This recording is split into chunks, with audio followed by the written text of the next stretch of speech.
In the previous lecture, we looked at the skeptical regress problem, and I kind of introduced three different ways of solving that problem in practical life, namely assuring, guarding, and discounting.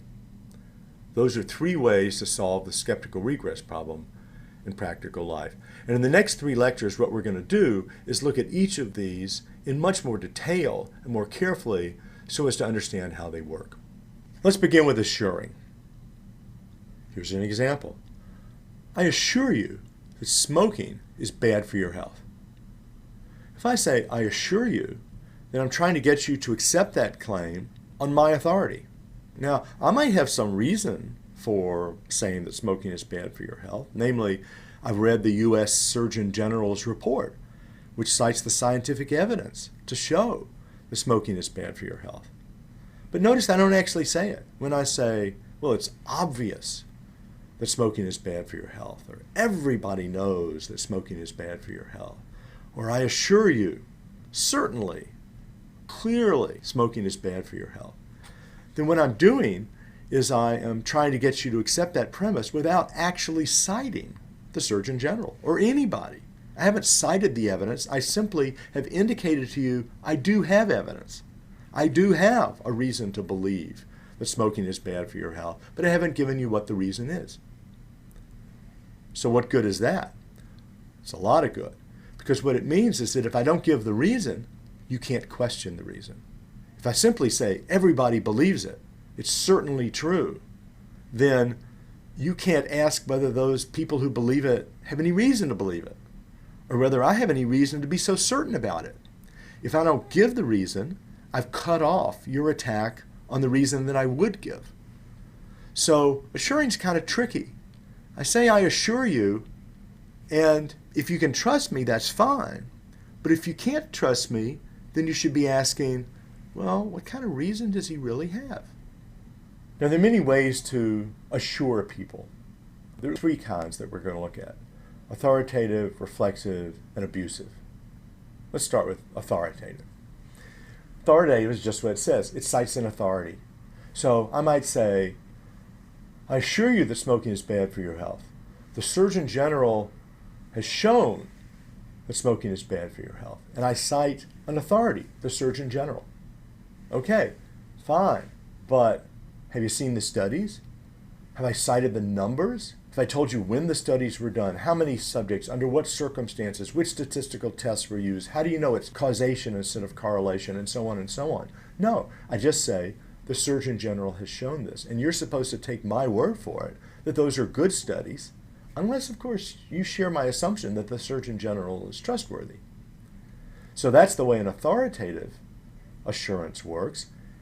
It cites an authority that the audience shares as an authority with the other person. They share the assumption that that authority is trustworthy.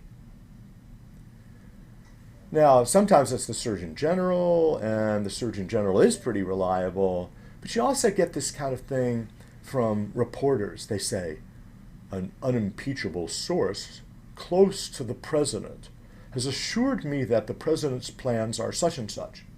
And they cite an unimpeachable source, but they won't tell you what the source is. And they won't tell you how the source knew it was true.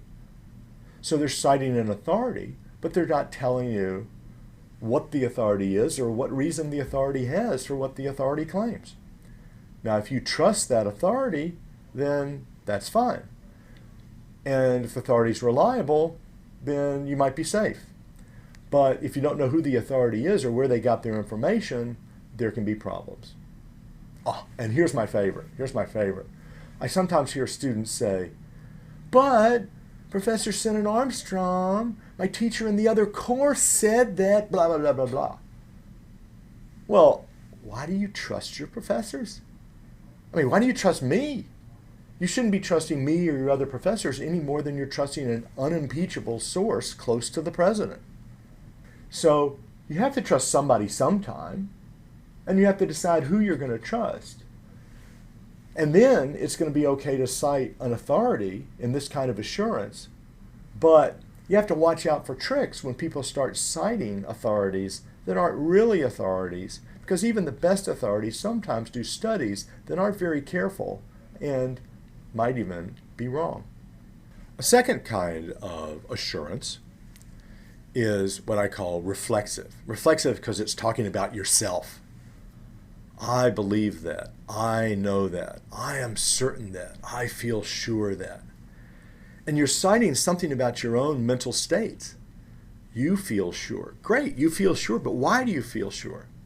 Notice, however, that this assurance works because people don't want to question what other people feel sure about. If I say, well, I feel sure that this is going to happen, in many societies, it's going to be impolite to go, well, I don't feel sure. Matter of fact, I think you're wrong. Or, why do you feel sure? Because then you're questioning the person. And if that's impolite, then using this type of phrase, I am certain that, will get people to shut up and not say anything. So here's an example from Monty Python. Now, let's get one thing quite clear. I most definitely told you. But my favorite is when people say, I've held this opinion for years, or I've thought about it year after year. It's really bothered me. And, after careful consideration, I'm come to the conclusion that blah, blah, blah, whatever. And you're supposed to say, well, since you've thought about it so much, I'll save myself a lot of trouble of thinking about it and trust you and go along with what you say. Well, if you let other people do your thinking for you, then that's up to you. But you're going to be misled in some cases because they've thought about it for years and years and gotten themselves in a tizzy and ended up with the wrong conclusion. So the fact that somebody's thought about it for years doesn't necessarily mean it's right. But somehow in conversation, when you say, I've thought about it for a long time and checked all the sources I could, then people take the fact that you have reached a certain conclusion to be okay for them to reach the same conclusion. And that's how this reflexive type of assurance works. But the most fun of all is the abusive assurance. Here's another example from Monty Python. No nonsense. Maybe he's right. Maybe it is nonsense. But the point is that he gets you to accept what he believes by abusing you and calling it nonsense. And the same thing happens when somebody says, nobody but a fool would think that. Everybody knows this. If you say everybody knows it, then you're saying, well, if you don't know it, then you're a dummy. And so they're abusing you in order to get you to agree with them by making a conditional abuse that applies to you only if you don't agree with them. And you don't want to be a dummy. You don't want to speak nonsense. You don't want to say something that's stupid. So if somebody says, you'd have to be stupid to disagree with me about this, then that's going to incline you to agree with them. Some of these abusive assurances are a little bit more subtle, so it's worth mentioning one that's used all the time.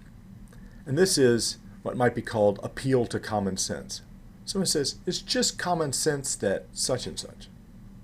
And it doesn't matter what the such and such is. The point here is simply that if you deny that, then you're telling that person you lack common sense. And nobody wants to lack common sense. So by saying it's just common sense that, it's just plain common sense. People say it all the time, but what they're doing is they're abusing their opponents by saying that their opponents lack common sense. So it's a little bit more subtle, but it shows that abusive assurances occur either subtly or openly all the time. So we've seen three different types of assurances. Okay? The first is authoritative, the second is reflexive, and the third is abusive. And they're all used in common speech to stop the skeptical regress problem. So why do we need any of these assurances in the first place? And the answer is, we've got limited time. You can't go out and check every study. You can't go out and look into every issue. You've just got to accept authorities and listen to other people and learn from them, or you'll never be able to figure out the issues that matter to you in life. So assuring can be a perfectly good thing. If you trust the Surgeon General of the United States instead of going out and starting your own laboratory and doing your own statistical studies, there's absolutely nothing wrong with that. But when you start trusting authorities that are not worthwhile or not trustworthy, then you can get yourself into trouble. And we'll talk later in the course about ways to tell which authorities are reliable or trustworthy and which ones are not. That tells you why assurances are needed in general. But what about particular cases? Well, when you're talking to a certain audience, if they share your trust of a certain authority, or if they trust you when you give a reflexive assurance, or if what you're saying really is something that everybody with common sense believes in, then again, it can be perfectly fine to use an assurance. It saves you the time of having to go check out every issue, and it helps you avoid the skeptical regress problem in a very practical way. So assuring can be a really useful tool in argument. But you have to be careful, because assurances are also subject to a lot of tricks that you have to learn to watch out for. We've already seen that you can cite authorities that aren't trustworthy, and that's kind of obvious. But something that's maybe a little less obvious is that people use assurances at points in their argument in order to distract you. When something really is questionable, they often say, well, that's obvious, in order to get you to not pay attention to it. So when someone says, that's obvious, it's certain, I'm sure, it's worth looking carefully at what they're so sure about and asking yourself whether you agree with them. Because people try to paper over the cracks in their arguments with these assurances, at least in some cases, and you have to learn to watch out for that. Another trick is when assurances get dropped. People will start off saying, he believes this, I believe that, and then they drop it and start talking as if it's true.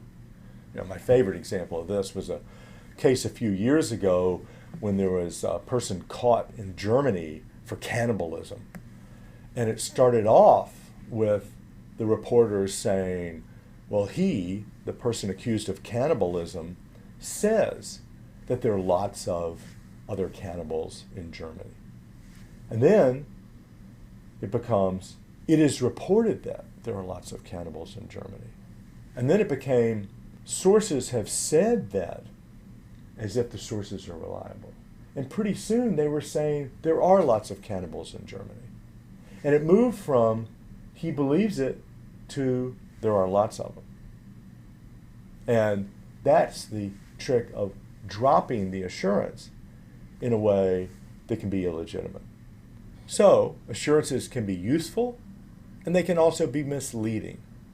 And that's going to be true of all the different ways of stopping the skeptical regress. There can be uses and abuses of all of these tricks. For assurances, we want to have an assurance when, first of all, somebody might question it. Second, the audience accepts the authority that is being referred to.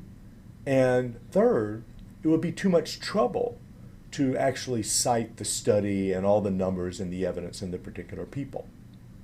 But assurances are not appropriate when nobody would question the claim anyway, then why are you wasting your time assuring people? When the authority that you're basing your assurance on is not really trustworthy, because then why should they believe your assurances? And third, when you've got plenty of time and it would be really easy to give the reason straightforwardly instead of simply assuring them. So we've got good and bad uses of assurances, and I hope we understand what they are and how to distinguish them. But let's do a few exercises just to make sure that we've got the general idea.